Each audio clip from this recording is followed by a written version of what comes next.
Welcome to channel 18 చూస్తూనే ఉండండి మా ఛానల్ 18 న్యూస్. శనివారం అనగా ఈరోజు సాయంత్రం 5 గంటలకు మొగల్రాజుపురంలోని టీడీపీ పొలిట్ బ్యూరో సభ్యులు, సెంట్రల్ నియోజకవర్గం శాసనసభ్యులు బోండా ఉమామహేశ్వరరావు ఇంటి వద్ద పత్రికా రంగంలో విప్లవాత్మక మార్పులు తీసుకొని వస్తూ మార్గదర్శులుగా ఉన్న రామోజీరావు మరణాన్ని చింతిస్తూ శ్రద్ధాంజలి ఘటించి నివాళులు అర్పించడం జరిగింది. ఈ కార్యక్రమానికి ముఖ్య అతిథిగా టీడీపీ పొలిట్ బ్యూరో సభ్యులు, సెంట్రల్ నియోజకవర్గం శాసనసభ్యులు బోండా ఉమామహేశ్వరరావు హాజరయ్యారు. ఈ సందర్భంగా బోండా ఉమా మాట్లాడుతూ తెలుగు జాతికి ఖ్యాతి తెచ్చినటువంటి స్వర్గీయ రామోజీరావు ఈనాడు పేపర్ అధినేతగా 1974లోనే జర్నలిజం లో సరికొత్తగా సృష్టించి తెలుగు వారి గుండెల్లో శాశ్వత స్థానం స్పందించినటువంటి వ్యక్తి రామోజీరావు అని మీడియా సమావేశంలో తెలియపరిచారు. చాలా దుర్దినం.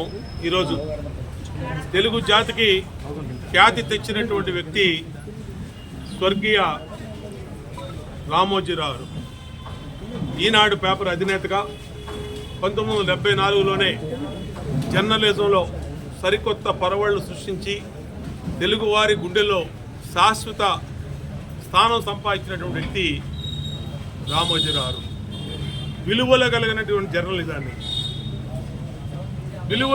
జర్నలిజం మీద ఆయన జర్నలిజం స్కూల్ పెట్టిన, అలాగే ఎంతోమంది జర్నలిస్టులకి ట్రైనింగ్ ఇచ్చిన, ఏ రోజు కూడా ఆయనకి ఎన్ని కష్టాలు, ఇబ్బందులు, సమస్యలు వచ్చినా విలువలు తప్పనటువంటి వ్యక్తి ఈనాడు రామోజీరావు, ఈనాడు సంస్థ. అట్లాగే ఒక ప్రియా పచ్చళ్ళు, ఆ రోజు అందరూ నవ్వుకున్నారు, ప్రియా పచ్చళ్ళు వ్యాపారి అని చెప్పి. అలాంటిది ప్రపంచవ్యాప్తంగా తెలుగు వారి రుచులని పరిచయం చేసినటువంటి వ్యక్తి రామోజీరావు. అట్లాగే మార్గదర్శి చిట్ ఫండ్స్ ఒక నిబద్ధత కలిగినటువంటి చిట్ ఫండ్ సంస్థగా దాదాపు 40 సంవత్సరాల నుంచి ఈ జాతికి ఎనలేని సేవలు చేసినటువంటి వ్యక్తి, సంస్థ మార్గదర్శి రామోజీరావు.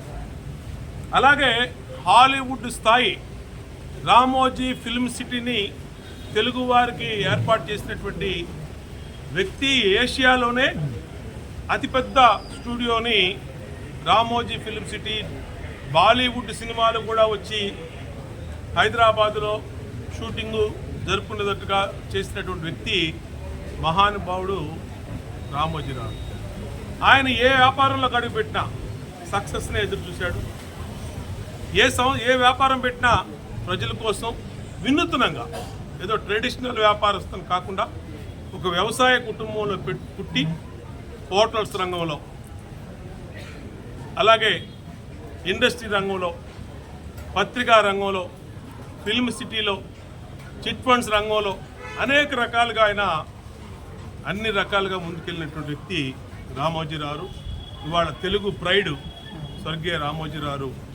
ఆయన మృతికి తెలుగుదేశం పార్టీ వాడవాడలా సంతాప సభల్ని ఏర్పాటు చేస్తూ ఉన్నాం. రాష్ట్రంలో 175 నియోజకవర్గాల్లో గ్రామ స్థాయి, మండల స్థాయి, అసెంబ్లీ స్థాయి నుంచి, నియోజకవర్గాల స్థాయి నుంచి అందరూ కూడా ఆ రామోజీరావుకి ఎన్న నివాళులు అర్పించాం. ఈరోజు తెలుగుదేశం పార్టీ 2 రోజులు సంతాప దినాలుగా పాటించడం జరుగుతుంది. అట్లాగే ఆయన పేరు మీద రాబోయే గవర్నమెంటు, తెలుగుదేశం ప్రభుత్వం ఒక స్మృతి వనాన్ని కూడా ఏర్పాటు చేసే ఆలోచన కూడా ఉంది. ఆయన ఆలోచనల్ని, ఆయన నిబద్ధతని, ఆయన నిజాయితీని భవిష్యత్ తరాలకు అందజేయటమే లక్ష్యంగా ఈ ప్రభుత్వం కూడా పనిచేస్తుంది. ఆయనకు అనేక జాతీయ స్థాయిలో బిరుదులు ఇచ్చిన, జాతీయ స్థాయిలో గుర్తింపులు వచ్చిన, ఏ రోజు కూడా ఇంచెత్తు గర్వం కూడా లేకుండా బతికినటువంటి వ్యక్తి రామోజీరావు ఈరోజు చనిపోవడం దురదృష్టం.